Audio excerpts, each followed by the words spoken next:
premier parmi nous, aux voûtes souveraines, il a plané, le front perdu dans les éclairs. Il a fait résonner la fierté des beaux vers, dans le ciel constellé des gloires canadiennes.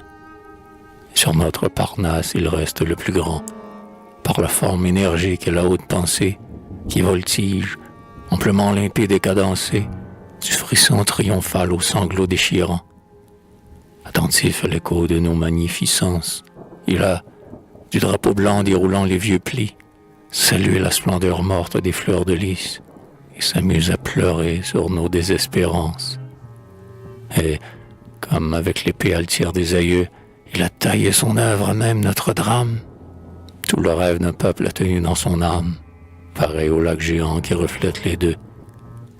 Plus tard, il s'est ému devant le tricolore, étant de ces vaillants et fidèles soldats dont l'amour filial ne se mesure pas aux teintes du drapeau que la patrie arbore. Les siècles de son nom devront se souvenir.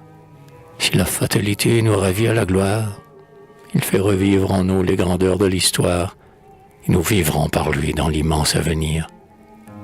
Souvent, au cours de l'âge, une voix inspirée, qui vibre, seul écho d'un peuple enseveli, réveille, au fond des temps comme au fond de l'oubli, le passé de ce peuple et sa langue sacrée. Nous l'aimons pour les chants auxquels il préluda, pour le verbe qui gît quand meurent les empires. Nous dont le cœur français palpite au son des lyres, nous l'aimons pour la France et pour le Canada. Le rêveur s'endormit, emporté par ses ailes, dans les vertigineux lointains de l'idéal, et tomba brusquement sur le pavé banal, brisant à tout jamais son bandeau d'étincelles. Il a sombré dans les abîmes d'une loi qui punit l'imprudence et sauve l'infamie, naufragé ballotté sur une onde ennemie, où la ruse est boussole avant la bonne foi. Il s'est, devant la honte, enfui dans la misère.